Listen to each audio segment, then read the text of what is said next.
Welcome to the Enterprise Study Guide to Evaluations. This time we're looking at the question bank and how to add questions to it. Now, to access the question bank, scroll down the homepage menu to the questionnaires section and select Edit the question bank. Now here you'll see the question bank itself. It's a list of questions that can be used to create evaluation questionnaires. On the left here, the group column shows which question group each question is assigned to.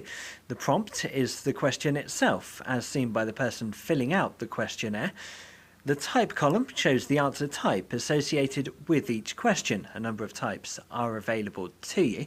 And for each question, there's an edit icon to the right-hand side that allows you to edit the question.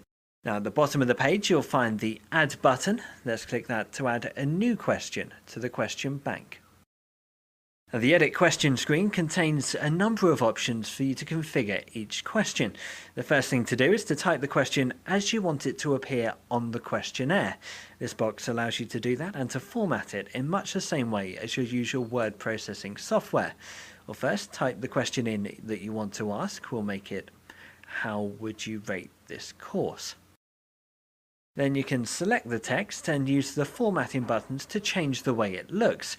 We'll make it bold and change the size of it a bit to make it a bit bigger. You can also change how the text is positioned or justified. And you can insert hyperlinks or bullet points or even pictures. Now, the short prompt field is used for reporting purposes, and as the message on screen states, it should be a shorter version of the question. In this case, we'll call it course rating. Now, onto the options on the right-hand side. The first, group, allows you to select which question group you want this question to be a part of. As you can see, we have just two question groups set up at the moment. This one looks more like a standard question than a fire safety one, so we'll select that. Next, you can select the order you want any multiple choice answers to be displayed in. Left to right is the traditional option with the lowest value on the left and the highest on the right.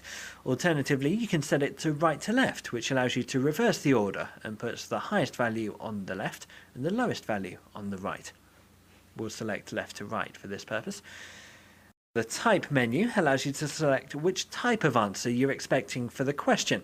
It can be the kind of answer you'd like to enter in a text box like comments or content, or it can be multiple choice such as yes or no, or a ranking across a range of either 1 to 4 or 0 to 10. For the purposes of this question, we'll choose ranking 0 to 10 as it seems to fit the question the best. Now finally, you need to decide whether you want to make this question mandatory or not. By keeping the checkbox here ticked, the system will stop a questionnaire from becoming complete if the question isn't answered. If you want people to be able to skip the question, you can uncheck this box. We'll leave it checked for the purposes of this one, as we would like to know everyone's views on the course. We can check how the question will look when it's on a questionnaire using this preview button. You'll notice the question keeps the formatting you've set. It's bold and in a bigger type. And you can try out the multiple choice answer fields to make sure they can be filled in and see how they'll look when they're on the questionnaire form. Once you're done testing it out, you can click Save and you'll be taken back to the question bank, where you'll see your new question is now sitting among the others in its question group. You can use the Edit button here to edit the question again if you need to make changes. And if you're really unhappy with it, you can delete the question using the button that now appears next to the Save button. That's it for creating questions and adding them to the question bank. If you have any queries about anything you've seen in this video, email support@enterprise.com.